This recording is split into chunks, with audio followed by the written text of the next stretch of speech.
The space station hung in the darkness like a metal flower.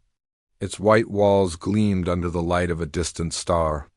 Inside the station's main meeting room, 12 alien species sat around a large table. At one end sat Ambassador Park So-min, the only human in the room. Park So-min looked calm, but her hands were folded tight on the table. She wore a simple blue uniform with Earth's symbol on her shoulder. Her black hair was pulled back in a neat style. She had been sitting in rooms like this for 3 years now. 3 long years of the same talks, the same demands, the same insults. Across from her sat Vextar, the leader of the Galactic Council. He was tall and thin, with green scales that caught the light. His yellow eyes looked at Park So-min like she was a child who had wandered into an adult meeting. Next to him sat Quilath, a bug-like creature with 4 arms and black eyes. His trade federation controlled most of the galaxy's business.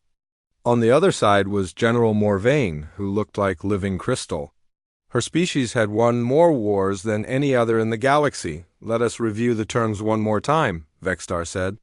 His voice was smooth but cold. Humanity will give up all. Military ships to council control. Human colonies will move to the worlds we choose for you. You will share all your technology with the council, but you may use only what we allow. You will recognize our claim to all star systems you have found. In return, we will let you join galactic society as a protected species. Park So-min had heard these words many times before. The aliens called it protection, but humans knew what it really was. They wanted to make Earth and all human worlds into pets. Safe pets who could never threaten anyone important. The terms are the same as always, Park So-min said quietly. And our answer is also the same. We cannot accept these demands. Quilath made a clicking sound with his mouth parts. You cannot? Little human, you seem to think you have a choice.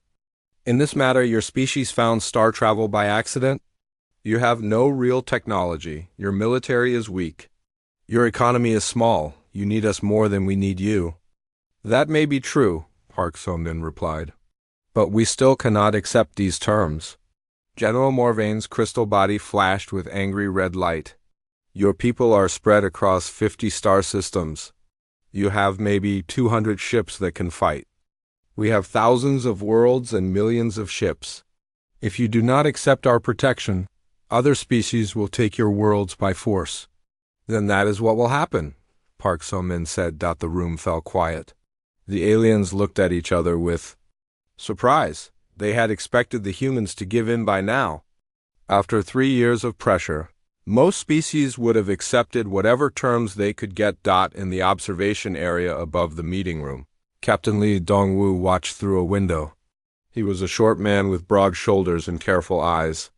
Behind him stood 10 other humans, all wearing military uniforms. They had been ready for this moment for months. The human position makes no sense, said Torvik, who spoke for the mining guild. His rock-like face showed confusion. You will lose everything if you refuse our offer. Why would any intelligent species choose war over peace? Because some things are more important than peace, Park So-min answered. Freedom is one of those things. Vextar laughed, and the sound was like breaking glass. Freedom? Child, you speak of concepts you do not understand. Freedom is what we give to species who earn it. You have earned nothing. You stumbled out of your small solar system just 15 years ago. Before that, you had never even seen another intelligent species.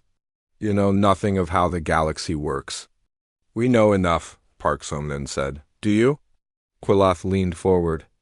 Do you know that the hegemony wars killed billions?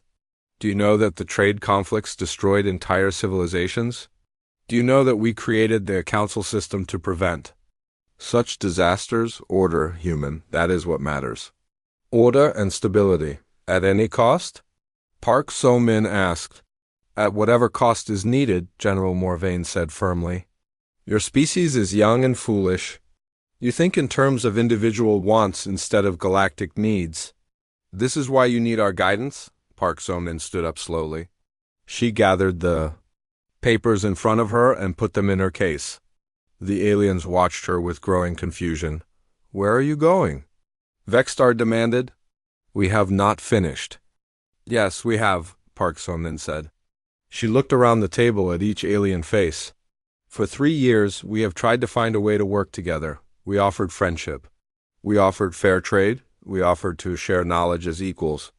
Every time, you told us we were too young, too weak, too foolish to be treated with respect.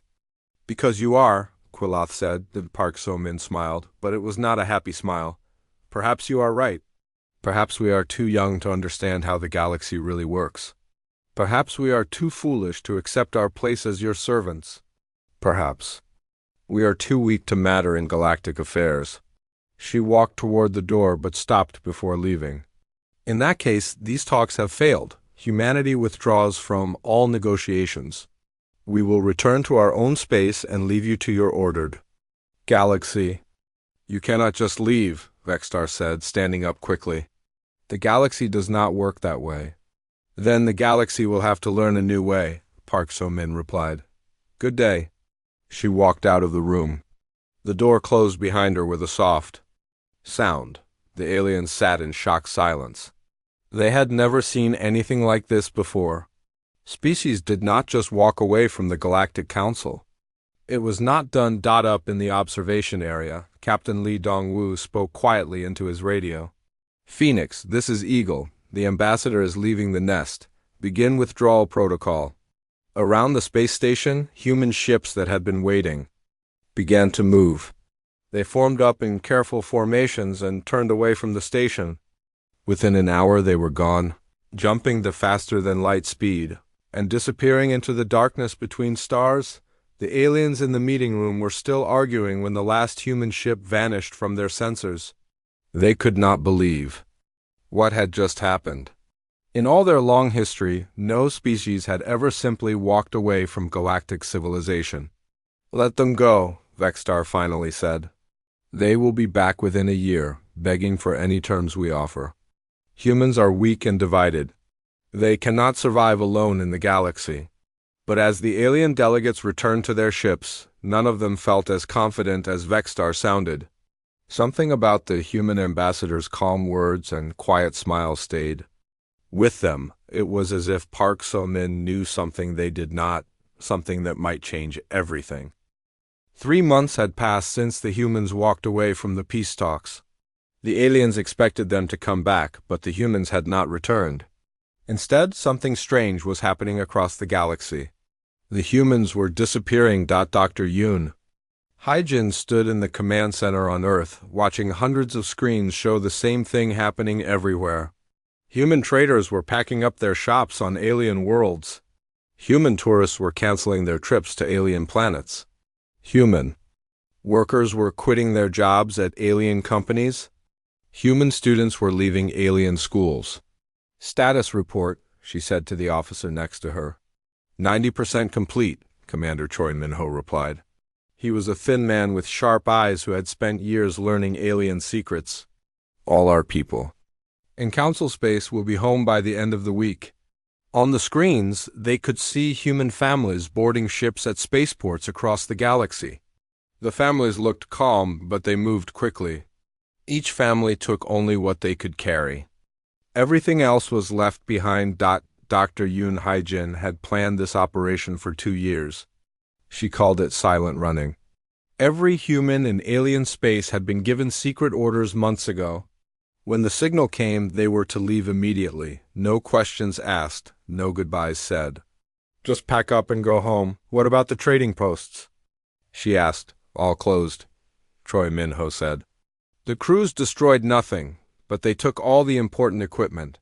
The aliens will find empty buildings and basic furniture, nothing more. The plan was working perfectly. For 15 years, humans had been spreading across the galaxy. They had opened shops, built trading posts, started businesses. They had become part of alien daily life. Now they were all leaving at once, and the aliens were starting to notice. On the alien world of Kethera Prime, merchant Captain Zilth walked through the market district where humans used to sell their goods. The shops were all closed now, with signs saying, "Gone home," in simple alien writing. Zilf had made good money selling human entertainment videos and human food to alien customers. Now his best suppliers had vanished overnight. When will the humans come back? Zilf asked the Spaceport Authority. We do not know, the official said. They paid all their bills and left no forwarding address. They just ... Zilf was not the only alien having this problem. Across 17 star systems, alien businesses were struggling because their human suppliers had disappeared. Humans made things that other species wanted but could not copy. Human music was popular on 12 different worlds. Human food was served in the best alien restaurants. Human art was bought by wealthy alien collectors. Now none of it was available anywhere. Commander Choi Min-ho's intelligence teams had also gone dark. For years, they had been the galaxy's best source of information about human activities. Alien governments had grown used to knowing what humans were thinking and planning. Human merchants talked freely. Human tourists shared stories. Human workers gossiped about their lives. All of that had stopped. The aliens who had once been able to predict human behavior now found themselves completely blind. Human space had become quiet. Too quiet. General Morvain sat in her command center on the Council military base, staring at star charts that showed nothing. For 3 months, her listening posts had been trying to track human military movements. Before the talks failed, human ships had been easy to follow. They used standard galactic radio frequencies. They followed normal space lanes. They announced their arrivals and departures like good citizens. Now the human ships had simply disappeared from alien sensors. Are they still out there? General Morvain asked her intelligence chief. We believe so, the officer replied. But we cannot track them. They have stopped using any radio frequency we can detect. Their ships are not following known space routes. It is as if they have found new ways to travel that we do not understand. This worried General Morvain more than she wanted to admit. The Council's military power depended on being able to see threats coming. If they could not track human ships, how could they know what the humans were planning? On Quloth's trading world, the effects of human withdrawal were getting worse each day. Human shipping companies had handled 30% of all cargo movement in the outer systems. They were fast, cheap, and reliable. Without them, shipping costs had doubled and delivery times had tripled, Quloth's business advisors showed him reports that made his forearms shake with anger. Profits were down 40%. Some trade routes had stopped working completely because only human ships had been willing to make the dangerous trips through asteroid fields and past hostile territories. Contact the humans, Quloth ordered. Offer them better terms for their shipping contracts. We have tried, his advisor said quietly. They do not answer our messages. Then go to human space and talk to them directly. We have sent 3 trade missions to human space. None have returned. Quloth's black eyes went wide. They destroyed our ships? We do not know. The ships simply disappeared. No wreckage was found. No distress signals were received. They entered human space and were never seen again. This news spread quickly through the alien intelligence community. Ships that went into human space did not come back. No one knew why. No one knew what had happened to them. Vexstar called an emergency meeting of the Galactic Council. Representatives from 12 species gathered on the Council's central world to discuss the human problem. They will return, Vexstar said confidently. Humans are weak. They need galactic trade to survive. They need our technology to advance. They need our protection to stay safe. Within a year, they will be begging to rejoin our negotiations. But other council members were not so sure. My people's economy is failing, said the representative from the Manufacturing Guild. We depended on human consumers to buy our luxury goods. Without them, 3 of our biggest factories have shut down. Human mercenaries were guarding our mining operations in dangerous systems, said another. Now those mines are under constant attack. We have lost 2 facilities already. Human medical teams were helping us fight the plague on our colony worlds, said a third. Without them, we have already lost 50,000 people. The more they talked, the more worried they became. Humans had been quietly helping with dozens of problems across the galaxy. They had been providing services that seemed small but were actually very important. Now all of that help was gone. Dr. Yoon Haijin watched the alien news. Reports from her command center on Earth. The aliens were starting to panic, just as she had predicted they would. They had thought humans needed the galaxy more than the galaxy needed humans. They were learning how wrong they had been. Phase 2 is ready to begin, Commander Choi Min-ho reported. Not yet, Dr. Yoon Haijin said. Let them worry a little longer. Let them understand what they have lost. Then we will show them what they are about to face. Out in the darkness between stars, Admiral Kim Tae-ho's construction fleets were working day and night. Hidden shipyards were building vessels like nothing the galaxy had ever seen. Secret research stations were developing new technologies. Hidden colonies were training millions of humans for what was coming next. The aliens thought humanity had run away in fear. They had no idea that humanity was preparing for war, a war that would change the galaxy forever. 6 months after humanity walked away from the galaxy, alien spy ships began sneaking into human space. The Galactic Council expected to find human worlds falling apart without alien help. Instead, they found something that made no sense at all. Captain Vorth piloted his stealth ship through the outer edges of human territory. His mission was simple: find out what the humans were doing and report back to General Morvain.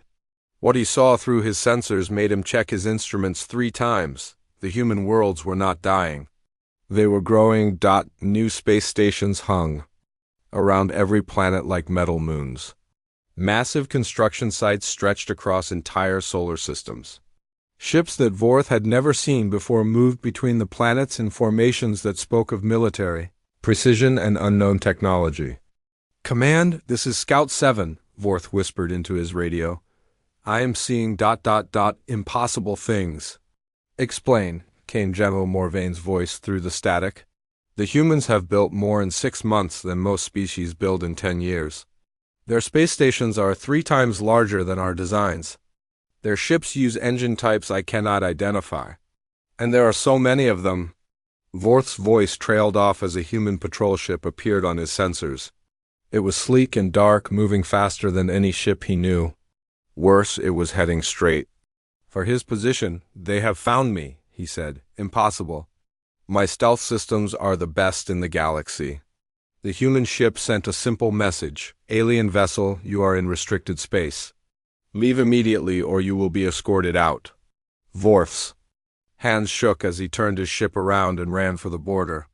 Behind him, the human ship followed at a respectful distance, making sure he left human space. It never threatened him, never fired weapons, never even locked targeting systems onto his ship. But Vorth could feel the power hidden in its hull. When he reached the border, the human ship simply vanished. One moment it was there, the next it was gone without any trace on his sensors. Admiral Kim Tae-ho stood on the bridge of humanity's newest battleship, watching Vorth's spy ship flee into alien space. Around him, his officers worked quietly at their stations.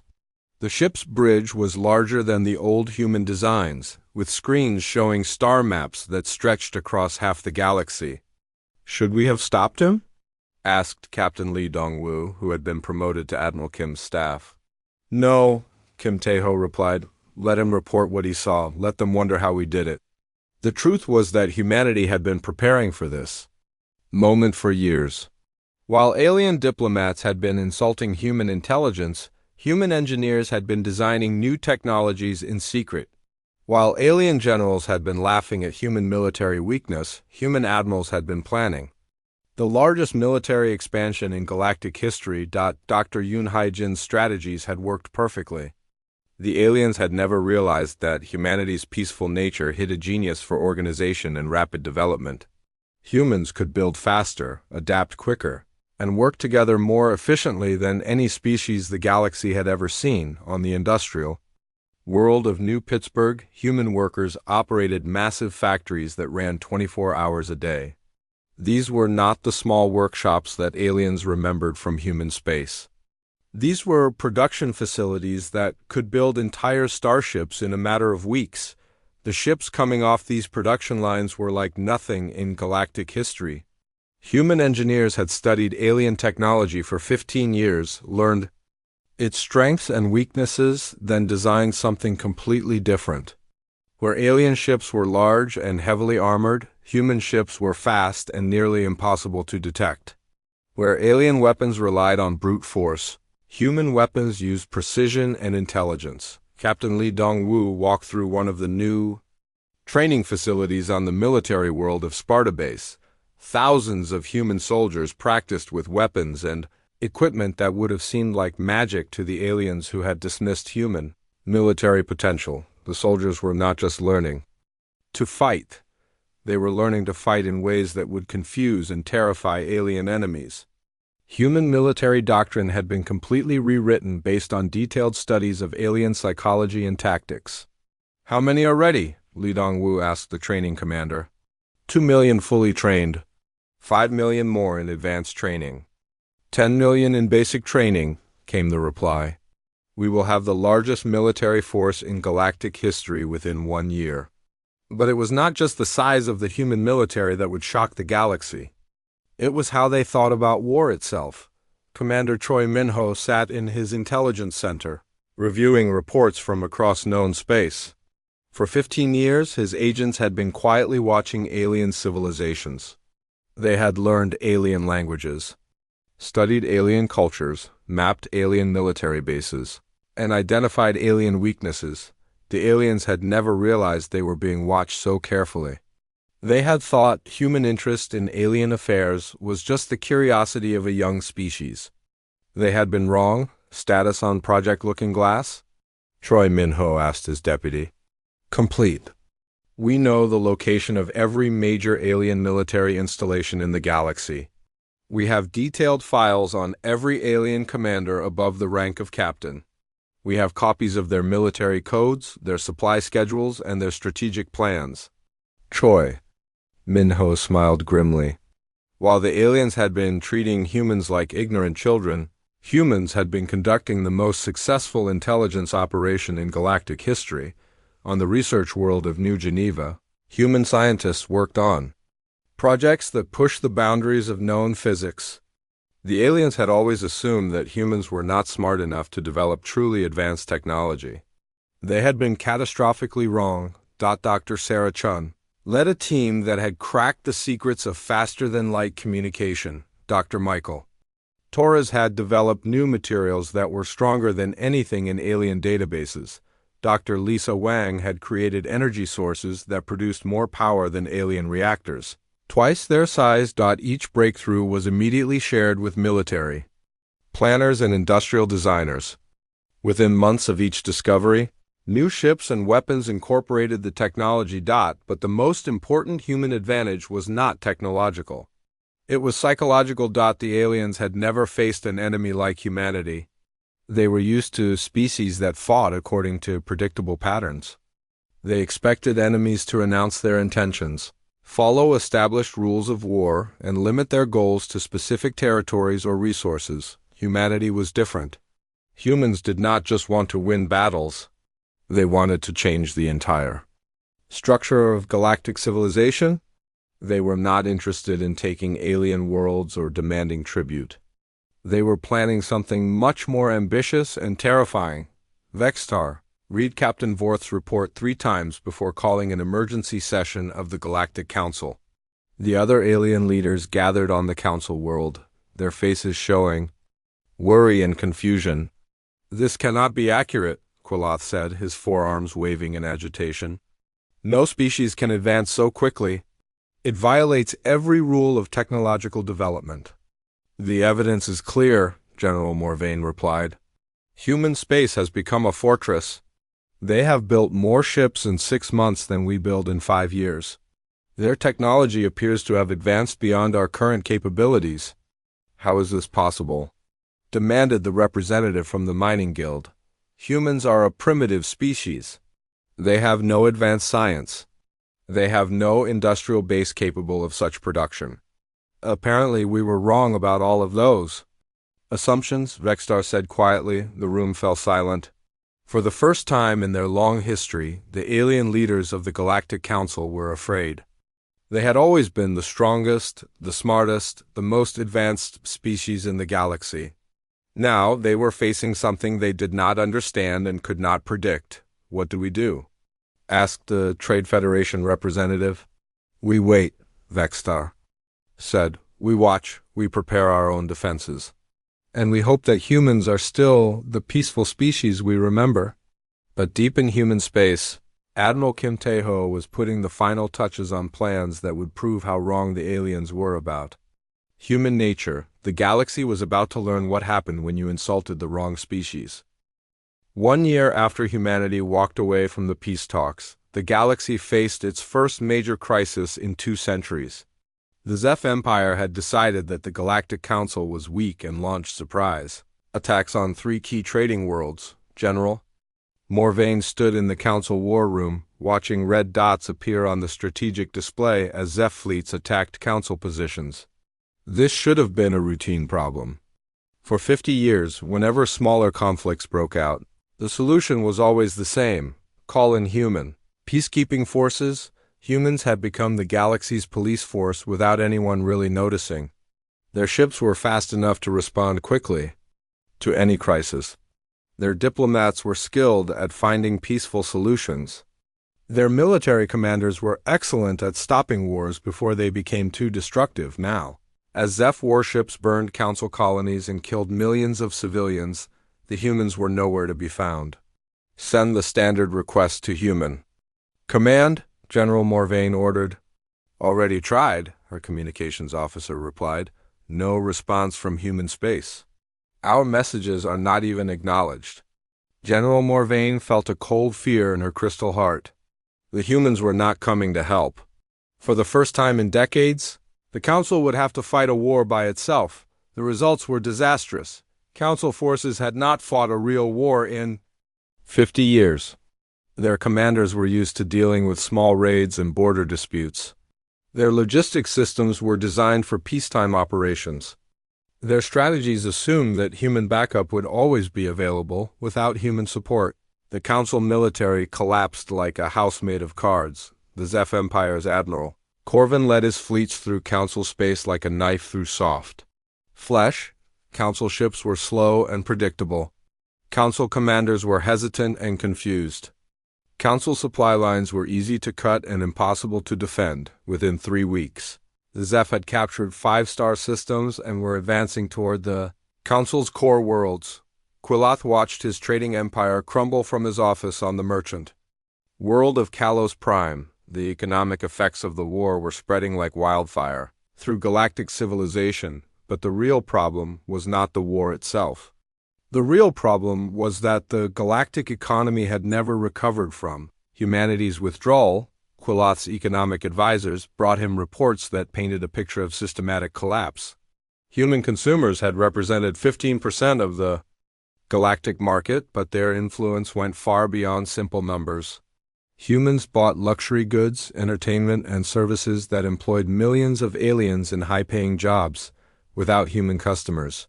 Alien unemployment had risen to levels not seen in centuries. Without human shipping companies, trade costs had increased by 400%. Without human technical experts, maintenance on critical systems was falling behind schedule across the galaxy. "The situation is getting worse every day," Quiloth's chief advisor reported. 17 major shipping companies have gone bankrupt. 43 entertainment studios have shut down. The luxury goods market has shrunk by 60%. "What about the independent traders?" Quiloth asked.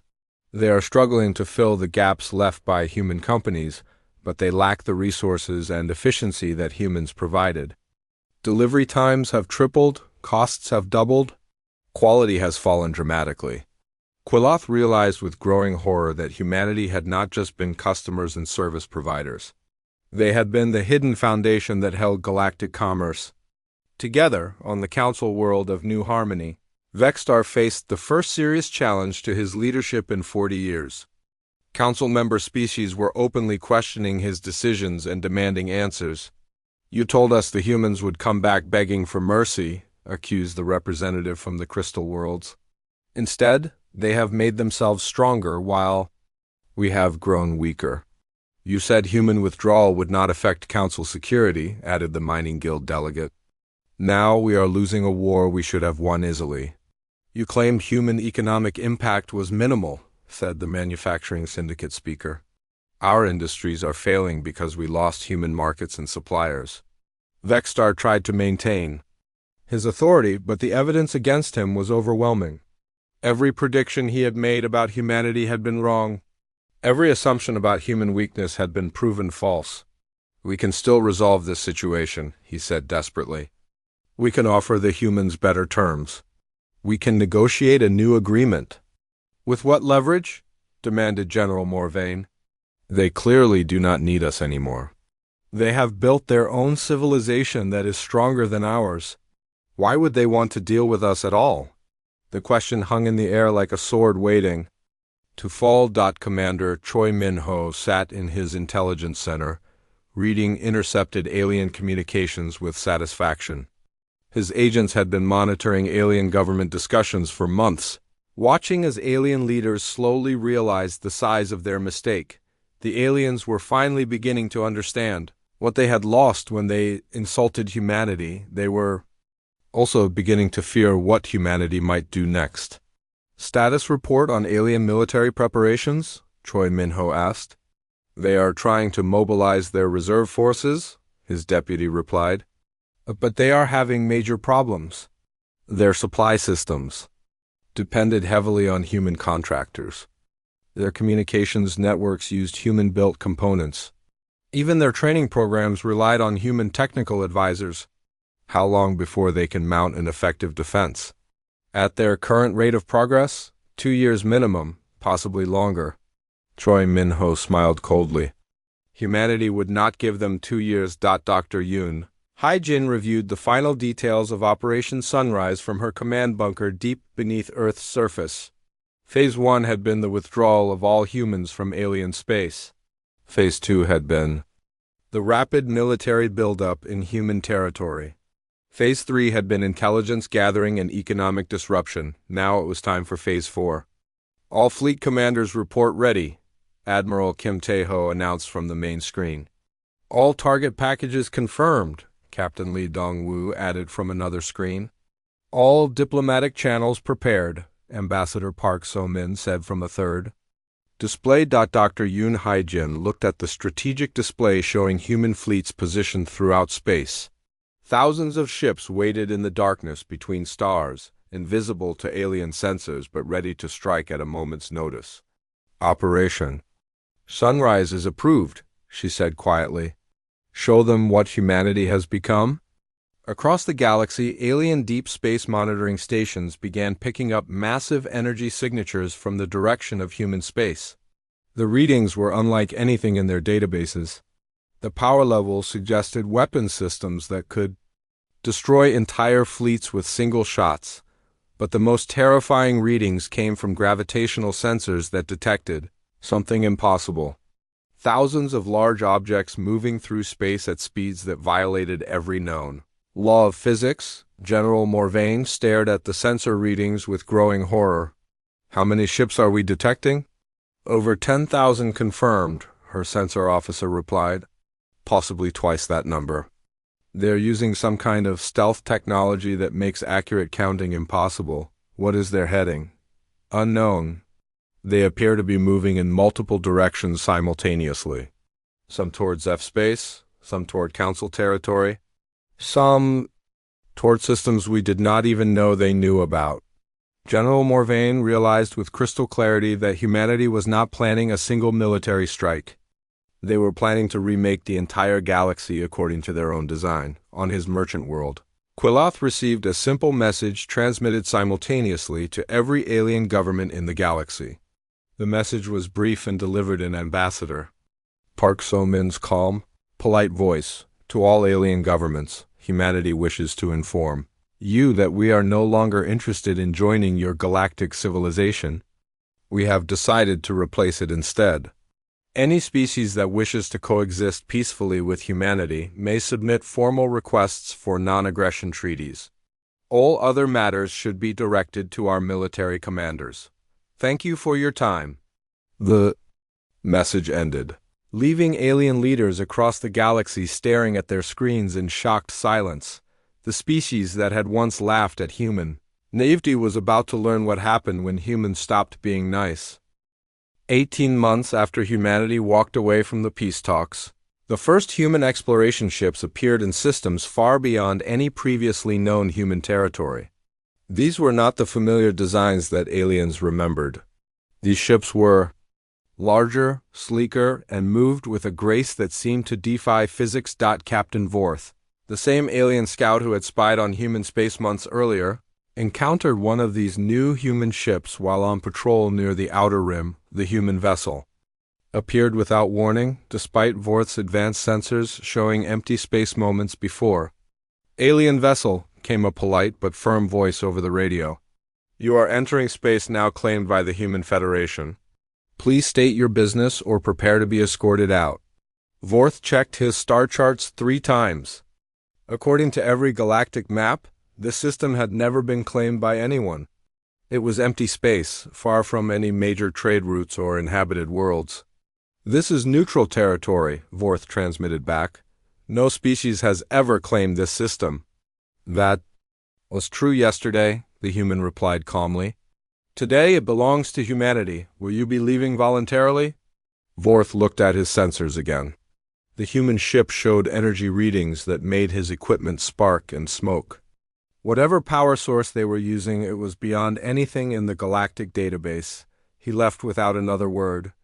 Admiral Kim Tae-ho stood on the bridge of the HFS Destiny, the flagship of humanity's new deep space fleet. Around him, his officers coordinated the largest expansion operation in galactic history. In just 6 months, human colonies had been established in over 200 previously unclaimed systems. "Report from Exploration Fleet 7, announced his communications officer.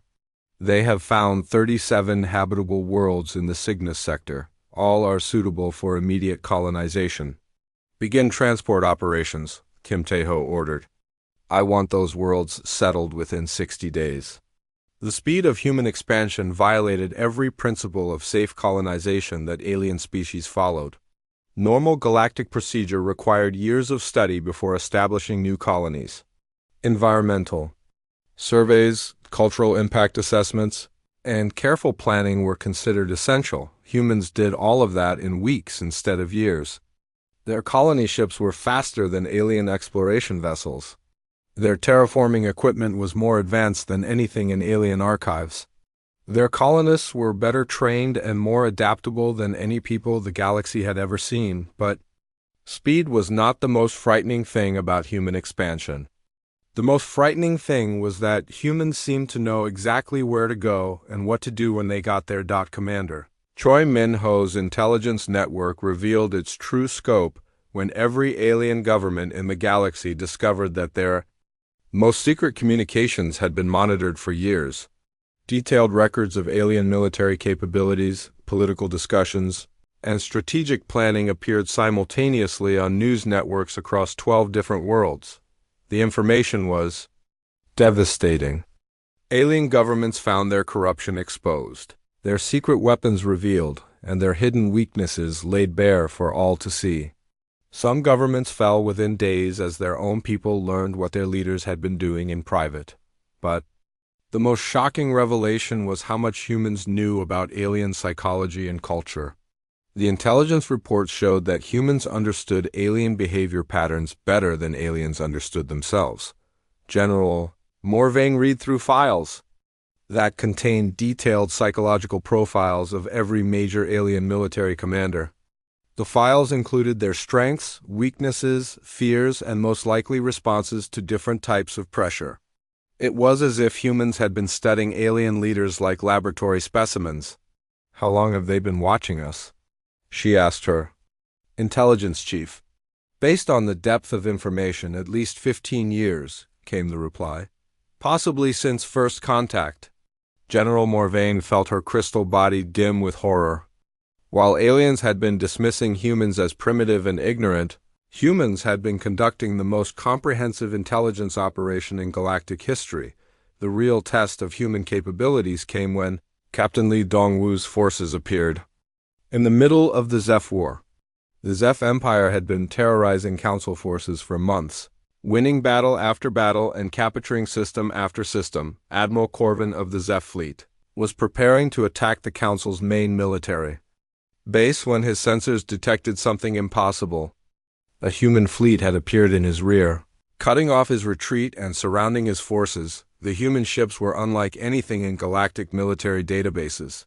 They moved in perfect coordination, as if controlled by a single mind. Their weapon signatures showed energy outputs that dwarf anything in Zeph arsenals. Most disturbing of all, they had approached completely undetected until they chose to reveal themselves. "Human fleet, this is Admiral Corvin of the Zeph Empire," he transmitted. "You are interfering in a legitimate military operation. Withdraw immediately or face the consequences." Captain Li Dongwu's response was delivered in the same calm tone that had become humanity's trademark.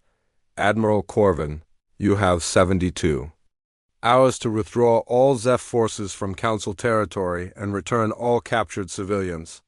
Compliance is not negotiable." "You cannot make such demands," Corvin replied angrily. "The Zeph Empire does not take orders from primitive species." 71 hours and 59 minutes. Li Dongwu said simply. What happened next became known as the Battle of 7 Minutes. Corvin's forces, confident in their superiority, attacked the human fleet with everything they had. The battle lasted exactly 7 minutes and 12 seconds. When it ended, 90% of the Zeph fleet had been disabled or destroyed. The remaining ships were so badly damaged that they could barely maintain life support. Not a single human vessel showed significant damage. The humans had not just won the battle. They had demonstrated such overwhelming superiority that resistance seemed pointless, but humanity's message was not finished. While Li Dongwu's fleet dealt with the Zeph Empire, other human forces began appearing throughout the galaxy. They did not attack or threaten anyone. They simply took positions around major alien worlds and waited on every major alien planet. Civilians looked up at their skies to see human ships hanging in orbit like metal moons. The ships made no hostile moves, sent no threatening messages, and requested no communications. They just watched. Dr. Yun Haijin monitored the psychological effects from her command center on Earth. Alien populations were experiencing what human psychologists called anticipatory terror. The fear of what might happen was often worse than actual violence. "Status report from all fleets," she requested. "All positions secured," Admiral Kim Tae-ho reported. "We now have ships within striking distance of every major alien world, military base, and industrial center. No alien force can move without our knowledge." "Excellent. Begin Phase 5. Ambassador Park So-min appeared on every major news network in the galaxy simultaneously. She sat behind a simple desk, wearing the same blue uniform she had worn at the failed peace talks 18 months earlier. Her expression was calm and professional, but her words carried the weight of absolute authority. "Citizens of the galaxy," she began, "for 15 years humanity attempted to join your civilization as equals. We offered friendship, trade, and cooperation. We were told repeatedly that we were too primitive, too weak, and too ignorant to deserve respect." She paused, letting her words sink in across 1,000 different worlds. "Today, humanity formally announces the end of the current galactic order. The Galactic Council is dissolved. All alien territorial claims beyond your home systems are voided. All alien military forces will be reduced to defensive levels only." The alien leaders watching from their various worlds felt their hearts stop beating. "This is not a negotiation," Park So-min continued. "This is not a request. This is a statement of the new reality. Humanity now controls galactic civilization. Any species that wishes to continue existing will adapt to our requirements." She stood up, smoothing her uniform with the same calm precision she had shown at the peace talks. "To those who treated us with respect during our years of attempting diplomacy, we offer continued friendship and fair treatment. To those who insulted us, dismissed us, or threatened us, we offer one chance to prove you have learned better manners." The transmission ended. Leaving the galaxy in stunned silence, Vexstar sat in his office on the Council world, staring at a blank screen. Everything he had built, everything he had worked for, everything he had believed about galactic civilization had just been destroyed by a species he had considered beneath notice. Around him, his advisors waited for orders that would never come. The Galactic Council that had ruled known space for centuries was now just a historical footnote outside his window. Human ships moved across the sky like predators claiming new territory. The galaxy had learned too late what happened when you insulted the wrong species. Now they would spend the rest of their existence trying to prove they deserved to survive in humanity's new galactic order.